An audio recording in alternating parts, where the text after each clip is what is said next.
ये मनोहर लाल खट्टर ये जातिगत लड़ाइयाँ इस हरियाणा के अंदर एक न एक दिन करवा के हटेगा अगर ये सत्ता में काबिज रहा। आपने 23 साल बीजेपी को दिए, आपने बीजेपी छोड़ क्यों दी? कोई भी राजपूत भारतीय जनता पार्टी के किसी भी पद पर, किसी भी सदस्यता के तौर पर किसी भी गतिविधि में शामिल नहीं रहेगा। बिल्कुल हमारी भूल है, 23 साल इसमें बर्बाद कर दी, अपना व्यापार, अपना सब कुछ, इज्जत, गांव, सब प्रतिष्ठा सब दांव पे लगा दी। मैंने नहीं, हर एक युवाओं ने जो इसमें राजनीतिक क्षेत्र में और भारतीय जनता पार्टी की राजनीति कर रहे थे, राजपूत युवा। और 23 साल में बीजेपी की जो नीतियां हैं उनके बारे में आप कुछ कहना चाहेंगे? 23 साल में आपने बहुत कुछ नज़दीक से देखा होगा। शाखा से लेकर के सेखंड कार्यालय तक मैंने अपने दायित्व का निर्वहन किया। राजपूतों के गांव में बीजेपी नेताओं की नो एंट्री पर आप क्या कहेंगे?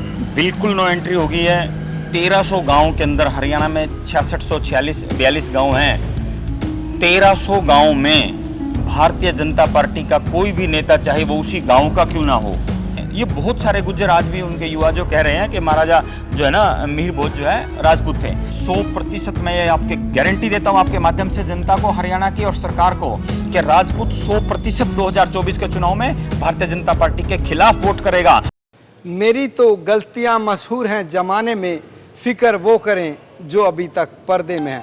मैं करमवीर तुषार एक बार फिर हाजिर हूँ एक नई अपडेट के साथ, और अपडेट ये है कि एक नई शख्सियत के साथ आपको मिलाने जा रहा हूँ जो लगातार अपने दम पर अपना मुकाम हासिल करते चले गए। और उनके बारे में थोड़ा सा बता भी देता हूँ। महज 20 वर्ष की आयु में राजनीतिक पार्टी का झंडा और डंडा थामने वाले आज उसी पार्टी से विमुख हो चले हैं। कारण क्या है हम उनसे जानेंगे। इस वक्त हमारे साथ जुड़ चुके हैं एडवोकेट नरेंद्र मुआना, जो लगातार सुर्खियों में हैं। वो सुर्खियां क्या हैं उन्हीं से बात करेंगे। स्वागत है सर आपका। धन्यवाद सर, जिस वक्त आपकी उम्र महज 20 साल की थी उस वक्त आपने बीजेपी का दामन थाम लिया था, बीजेपी का डंडा और झंडा आप उठाए चलते चले गए। इसके बारे में क्या कहेंगे? 20 साल की उम्र में आपको कैसे जहन में आया कि राजनीति करनी चाहिए? देखिए, मैं शुरू से ही जो है, मेरे पिताजी जो है श्री रामकृष्ण राणा, गांव मुआना, सामाजिक कार्यकर्ता हैं, समाज के लिए हमेशा तत्पर रहे। मेरा उन्हीं से जो है ना प्रेरणा मुझे मिली समाज के लिए कुछ करने की। और मैं उन दिनों हिमाचल में रहता था, अपना प्लाई का व्यापार करता था। और एक हमारे यहाँ के हरियाणा के गवर्नर सूरज भान जी उस समय हिमाचल के गवर्नर थे, जिनके पास मेरा किसी मित्र के साथ आने जाना उनके पास हुआ, तो उन्होंने मुझसे बड़ा जो है स्नेह जताते हुए कहा कि अपने गृह क्षेत्र में जाओ, वहीं राजनीतिक सेवा लोगों की करो और जो है सामाजिक सेवा करो और राजनीतिक क्षेत्र में अपना नाम कमाओ। 2000 में आए आप राजनीति में, आज 23 साल हो चुके हैं। और 23 साल में बीजेपी की जो नीतियां हैं उनके बारे में आप कुछ कहना चाहेंगे? 23 साल में आपने बहुत कुछ नज़दीक से देखा होगा। देखिए, मेरा जो है आरएसएस से बड़ा गहरा नाता रहा, भारतीय जनता पार्टी से बड़ा गहरा नाता रहा। आरएसएस का मैं प्रथम वर्ष शिक्षित हूँ और शाखा से लेकर के सेखंड कार्यालय तक मैंने अपने दायित्व का निर्वहन किया। आरएसएस में भी ठीक उसी प्रकार भारतीय जनता पार्टी में भी मैंने मंडल से लेकर के फिर जिला में स्वामी राघवानंद जी के समय खेल प्रकोष्ठ का जिलाध्यक्ष के तौर पर, फिर अन्य पदों पर युवा मोर्चा में प्रदेश कार्यकारिणी सदस्य या जिला कार्यकारिणी सदस्य, जनरल बॉडी में अन्य पदों पर रह के। सर, 2018 की अगर बात करें, 2018 में आप सैकड़ों युवाओं को लेकर सफ़ीदों से चले और पदयात्रा की 2018 के दौरान सीएम हाउस तक। जी, क्या मन में आया था? देखिए, वो एक आंदोलन था, सहयोग आंदोलन था। सरकार को एक ज्ञापन देना, सरकार से जनहित मुद्दों पर कुछ मांग करना, और उसमें मैं यहीं सफ़ीदों की सर्पदमन की धरती से नंगे पांव यहाँ से सैकड़ों या 200-300 कार्यकर्ताओं के और युवाओं के साथ यहाँ से नंगे पैर पैदल नाग क्षेत्र का पवित्र जल लेकर के यहाँ से मैं निकला था। एक मांग पत्र लेकर के मैं निकला था। उसमें जनहित मुद्दे थे और असंध और सफ़ीदों को मिला करके एक ज़िला बनाने की मांग, जो हमारी मुख्य मांग थी, उसको लेकर के मैंने 7 दिन लगातार नंगे पांव पैदल चलकर इतने बड़े बड़े करमवीर जी जख्म और जो है पहले फुलके पड़े और फिर फूट करके जख्म बने, इतनी यातनाएं सह करके, और हमने उस आंदोलन को, सहयोग आंदोलन को सरकार के पक्ष में हमने उसको जो है ना ये वो आंदोलन करने का 2018 में काम किया। लेकिन इस भारतीय जनता पार्टी की सरकार ने, मुख्यमंत्री मनोहर लाल खट्टर की सरकार ने हमें आज तक वो उचित मान सम्मान कभी दिया नहीं, मेरे समाज को कभी दिया नहीं। उसका भी गिला शिकवा इतना हमें नहीं था जितना। अभी मैं बात करता हूँ। अभी आपने जो बात कही, आप बीजेपी के अभी 23 साल की सेवा देने के बाद बीजेपी के खिलाफ हैं। राजपूतों के गांव में बीजेपी नेताओं की नो एंट्री पर आप क्या कहेंगे? क्या ये नो एंट्री हो चुकी है? बिल्कुल नो एंट्री हो गई है। 1300 गाँव के अंदर, हरियाणा में 6642 गाँव हैं, 1300 गाँव में भारतीय जनता पार्टी का कोई भी नेता, चाहे वो उसी गांव का क्यों ना हो और उसी जाति का क्यों ना हो, राजपूतों का ही, और या फिर किसी भी जाति का, भारतीय जनता पार्टी का नेता बिल्कुल घुसने नहीं दिया जाएगा। उसको जबरदस्ती गांव से बाहर का रास्ता दिखा दिया जाएगा अगर वो गांव में घुसने की भी कोशिश करे। सर, आपने 23 साल बीजेपी को दिए, आपने बीजेपी छोड़ क्यों दी? देखिए, बीजेपी को छोड़ने के बहुत सारे कारण हैं। सबसे मुख्य कारण उनमें से मैं सबसे पहले बता दूं, सबसे मुख्य कारण जो है मेरे समाज का आह्वान, मेरी बरादरी का आह्वान। जो राजपूताना जो है, राजपूत जाति जो है, उन्होंने हरियाणा पूरे राज्य स्तर पर एक आह्वान दिया है कि कोई भी राजपूत भारतीय जनता पार्टी के किसी भी पद पर, किसी भी सदस्यता के तौर पर, किसी भी गतिविधि में शामिल नहीं रहेगा। वो बिल्कुल सभी ने सामूहिक तौर पर हर जिले के अंदर से त्यागपत्र आ चुके हैं। अगर कुछ गिने चुने नेताओं के, लोभी नेताओं के, और जो है ना, जो अपने आप को सिर्फ चमकाना चाहते हैं, समाज से उनका कोई लेना देना नहीं, किसी बिरादरी से उनका कोई लेना देना नहीं, ऐसे लोगों को छोड़ करके बाकी सब राजपूत नेताओं ने, कार्यकर्ताओं ने भारतीय जनता पार्टी से इस्तीफा दे दिया। आपने अपने सोशल मीडिया अकाउंट पर एक पोस्ट डाली थी, कमल का फूल हमारी भूल, इसके बारे में? बिल्कुल हमारी भूल है। 23 साल इसमें बर्बाद कर दिया, अपना व्यापार, अपना सब कुछ, इज्जत दांव, सब प्रतिष्ठा सब दांव पे लगा दी। मैंने नहीं, हर एक युवाओं ने जो इसमें राजनीतिक क्षेत्र में और भारतीय जनता पार्टी की राजनीति कर रहे थे, राजपूत युवा, तो बीजेपी ने क्या दिया, आज हमारे सम्मान को ठेस पहुंचाई, हमारे युवाओं पर कैथल के अंदर लाठीचार्ज किया बिना किसी वजह से। उन युवाओं के मेरे मोबाइल में मैं फ़ोटो हैं, करमवीर जी आपको मैं दिखाऊंगा कि उनकी जो है ना नील आज तक उनके ठीक नहीं हुए, टांगों के और कमर के, उनको इतना जो है ना उन पर लाठियां भांजी गई। क्या दिया बीजेपी ने हमें? कुछ नहीं दिया, और ना ये कुछ दे सकती हरियाणा की बीजेपी सरकार। ये सिर्फ फूट डालो राजनीति, फूट डालो और राज करो की राजनीति कर सकती है, इसके अलावा कोई समाज का भला ये खट्टर सरकार नहीं कर सकती। अगर बात करें गुर्जर समाज की और राजपूताना समाज की, दोनों के बीच में जो सौहार्द रिलेशन थे, कि अच्छे रिश्ते नाते थे, तो वो मिहिर भोज की प्रतिमा का जो अनावरण था, उसका मामला हाई कोर्ट पहुंचता है, तो दोनों परिवारों के बीच में आप कैसे देखते हैं? देखिए, क्यों पहुंचा ये?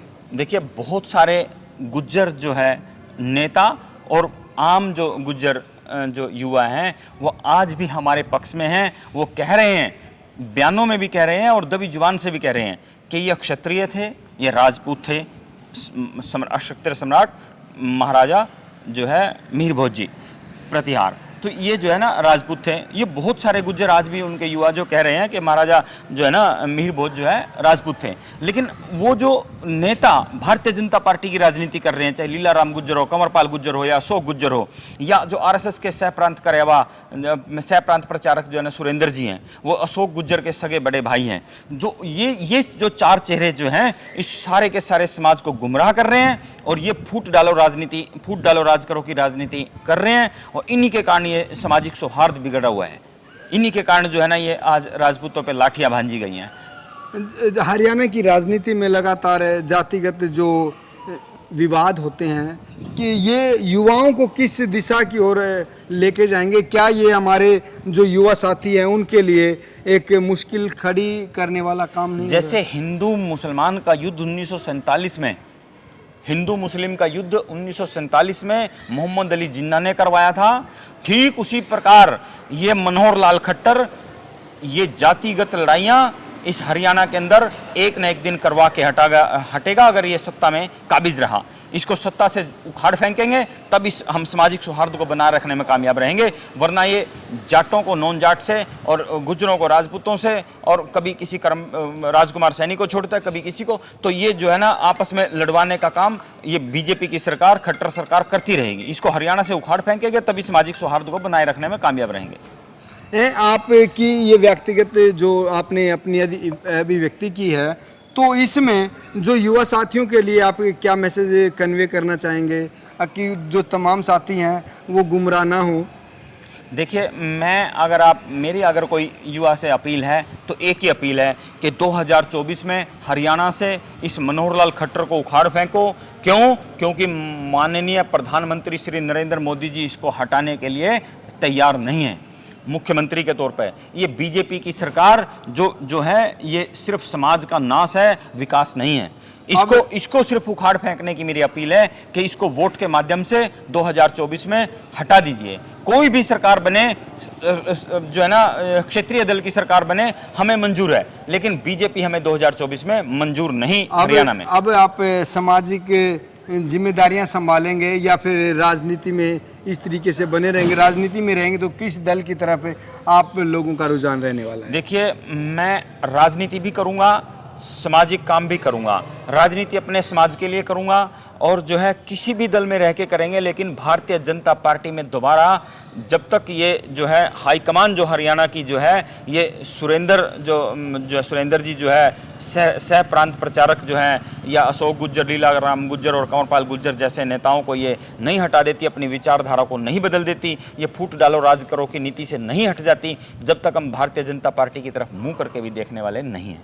नरेंद्र जी, ये बात बताइए कि जो महीर भोज का मुद्दा है वो कहाँ से चला और कब तक चलता रहेगा? ये जो अक्षत्रिय सम्राट महाराजा मिहिर भोज प्रतिहार जी का मुद्दा है, ये उत्तराखंड से चला। वहाँ एक गुज्जरों के विधायक हुआ करते थे, चैंपियन करके, प्रणव चैंपियन उनका नाम है। तो उनके यहाँ से मुद्दा चला, उन्होंने राजपूतों ने उनको जो है ना वहाँ पे हरा दिया इस मुद्दे के कारण। फिर ये मुद्दा जो है ना यहाँ के जो संघ के नेता गुज्जरों के हैं और जो ये कंवरपाल गुज्जर और लीलाराम गुज्जर हैं, इन्होंने फिर यहाँ उठाया कि हम इसको जो है ना, मतलब बीजेपी ने ये मुद्दा भुनाने की कोशिश करी कि हमारी जो डिवाइड एंड रूल की जो पॉलिसी है हरियाणा में, जो हम जाटों को नॉन जाटों से लड़वाते हैं, उसमें कि जो है ना, क्योंकि राजपूतों के जाति तौर पर खिलाफ है संघ, आरएसएस जो है ये जाति तौर पर राजपूतों के खिलाफ है। इस कारण इन्होंने ये मुद्दा जो है ना, सुरेंद्र जी ने ये उठा के इनको मुद्दा दिया और उस पॉलिसी पे ये काम कर रहे हैं। लेकिन हम जब तक चुप नहीं रहेंगे तब तक, क्योंकि अब हमारी लड़ाई वहाँ से सिर्फ गुज्जर शब्द हटवाने की नहीं है, उस पर अक्षत्रिय सम्राट मिहिर भोज प्रतिहार लिखवाने की लड़ाई है। तो अगर आपको मीडिएटर मान लिया जाए और दोनों परिवारों को, चाहे वो गुज्जर समाज है चाहे राजपूत समाज है, दोनों भाइयों को अगर मिलाने की बात की जाए, तो आप कौन सा बीच वाला रास्ता निकालेंगे जिससे दोनों एक हो जाएंगे? इसके अलावा क्या लिखवाना चाहेंगे? देखो, बिल्कुल हमारा गुज्जर समाज से, हमारे समाज का कोई झगड़ा नहीं है। हमारा झगड़ा है तो गुज्जर नेताओं से है। जो कुछ नेता इस मुद्दे को चला रहे हैं, राजपूतों पे सरकार के द्वारा अत्याचार करवा रहे हैं, सिर्फ उनकी हमारी लड़ाई है। समाज से कोई लड़ाई नहीं, ना कभी होगी। हमारी जो लड़ाई है वो कंवरपाल गुज्जर से है, लीलाराम गुज्जर से है, सुरेंद्र जी सह प्रांत प्रचारक राष्ट्रीय स्वयंसेवक संघ उनसे है। हमारी लड़ाई बीजेपी की हरियाणा सरकार और आरएसएस से है, और हमारी किसी समाज से लड़ाई नहीं है। और हमारा जो मुद्दा है वो गुज्जर, जो इनका जाति का नाम है वो ग, ऊ की मात्रा, आधा ज, पूरा ज और र, ये गुज्जर शब्द इनकी जाति का नाम है। और हमारा जो गुर्जर जो है वो गुर्जर जो है ना, गुजरात प्रदेश का स्थानवाचक शब्द है गुर्जर। ग, ऊ की मात्रा, ज ऊपर र और बाद में र, गुर्जर। वो उन दोनों में अंतर है। ठीक उसी प्रकार जैसे हमारे समाज के अंदर बड़गुज्जर एक गोत है, उसका मतलब ये नहीं है कि वो राजपूत जो है ना गुज्जर हैं, नहीं। ठीक उसी प्रकार सोनीपत के अंदर जाटों में राणा गोत है, उसका ये मतलब नहीं है कि वो हम राणा जो राजपूत हैं वो भी राजपूत हैं, वो जाट है। मतलब हर एक जाति में हमारे बहुत सारे गोत्र जो हैं वो अन्य जातियों में मिल जाते हैं, और अन्य जातियों के भी मतलब किसी भी जाति का गोत्र दूसरी जाति में मिल जाता है। इसका मतलब ये नहीं है कि वो दोनों जातियां एक हो गई। अब ये जो है माँ पन्ना धाय को भी ये गुजरी बनाने में तुले हुए हैं, जबकि हमारे पास उनके ऐतिहासिक प्रमाण हैं कि वो जो माँ पन्ना धाय है जो है वो हमारे चौहान खांची राजपूत वंशावली से आती हैं। इन लोगों को जो है ना तो इतिहास की पूरी जानकारी है, चाहे वो सुरेंद्र जी हों, अशोक गुज्जर हो, या फिर जो है लीलाराम गुज्जर हो, या कंवरपाल गुज्जर जो है शिक्षा मंत्री हरियाणा के बना रखे अनपढ़ आदमी को। इन लोगों को बिल्कुल इतिहास की जीरो नॉलेज है। प्रदेश भर में SC BC Jat non Jat और अभी राजपूत गुज्जर, ये तमाम जो ये चीज़ें चली हुई हैं, इनसे कैसे ऊपर उठा जा सकता है? राजनीतिक दल चाहे कोई भी हो, क्योंकि अगर इस तरीके की लड़ाई चलती रही तो हरियाणा प्रदेश की दुर्दशा आप लोगों के सामने होगी। दुर्दशा देखिए, विकास के तौर पे भी आज भी हरियाणा की दुर्दशा ही है। हरियाणा जो है किसी जमाने में एक उत्तर प्रदेश हमारी, क्योंकि राजपूतों की रिश्तेदारियां पश्चिमी उत्तर प्रदेश में ज़्यादा होती हैं, वहाँ पे सड़कों का, बिजली का बहुत बुरा हाल होता था। वहाँ से माननीय योगी आदित्यनाथ जी सरकार जब से आई है, वहाँ पे विकास की गंगा बह रही है। ठीक उसी प्रकार जो उस समय की जो मैंने स्थिति उत्तर प्रदेश की बताई, वो स्थिति आज हरियाणा की है। गुंडा राज यहाँ आज बहुत ज़्यादा है, सड़कें सारी टूटी हुई हैं, बिजली की व्यवस्था यहाँ नहीं है, कर्मचारी कोई काम किसी का करके राजी नहीं है, रिश्वत सर पे चढ़ के बोल रही है, नौकरियाँ किसी को है नहीं, किसी सामाजिक कार्यकर्ताओं को मान सम्मान नहीं, किसी राजनीतिक कार्यकर्ताओं से मुख्यमंत्री मिलता नहीं। मुख्यमंत्री इतना घमंडी मुख्यमंत्री पूरे हरियाणा के 28 राज्यों में कोई नहीं जितना ये मनोहर लाल खट्टर है। तो दुर्दशा तो हरियाणा की बहुत ज्यादा पहले से ही हो रखी है। कुछ लोगों करमवीर जी, इस दुर्दशा को आपने कहा था कैसे सुधारा जाए, इस दुर्दशा को सुधारने का एकमात्र तरीका 2024 में हरियाणा में गैर भारतीय जनता पार्टी की सरकार बने, वो तब ये कुछ ना कुछ सुधार हो सकता है, चाहे वो किसी भी राजनीतिक दल की बने, लेकिन बीजेपी की ना बने। मैं अभी कुछ लोगों का कहना है कि अगर गुर्जर और राजपूत ना लिखकर महिर भोज की प्रतिमा पर हिंदू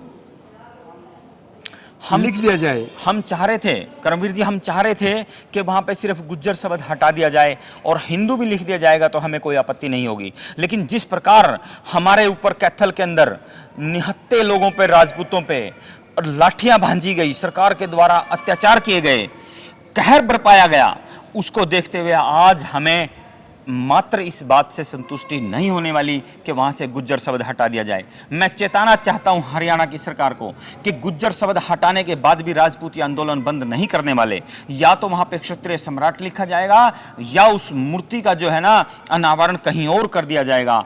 ये और इसके साथ ही जो है ना कंवरपाल गुज्जर, लीलाराम गुज्जर के इस्तीफे लिए जाएंगे और अशोक गुज्जर और ये जो प्रांत प्रचारक जो है ना सह प्रांत प्रचारक सुरेंद्र जी है, इनको भी कुछ ना कुछ सजा मिलेगी, इनको उनके पदों से बर्खास्त किया जाए।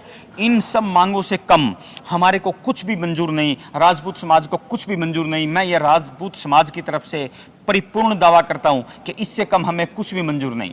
हाँ, मैंने सुना है कि ये 2024 के चुनाव में कि 5-7 टिकटें जो 2-4 जो है ना असेंबली की टिकट देकर राजपूतों को पटा लेंगे।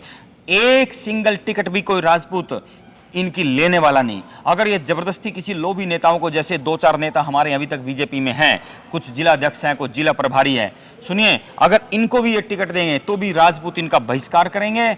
और 100% मैं ये आपके गारंटी देता हूं आपके माध्यम से जनता को, हरियाणा की और सरकार को, कि राजपूत 100% 2024 के चुनाव में भारतीय जनता पार्टी के खिलाफ वोट करेगा। और उसको वोट करेगा जो पार्टी, जो दल सत्ता में आने के लिए बीजेपी को हरा पाए, उसे वोट करेगा, न कि किसी भी दल को वोट करेगा। लेकिन उसको वोट एकजुट होकर 100% वोट उसको करेगा जो बीजेपी को सत्ता से बाहर कर पाए। ये थे हमारे साथ नरेंद्र मुआना और आपने सुना उनकी जो व्यक्तिगत राय हैं आपके समक्ष, और इनके बारे में आप कितना सरोकार रखते हैं वो आप कमेंट बॉक्स में ज़रूर अपनी राय दर्ज करें। एक नए विषय और एक नई हस्ती के साथ फिर होगी मुलाकात, तब तक दीजिए इजाज़त। जय हिंद, जय भारत।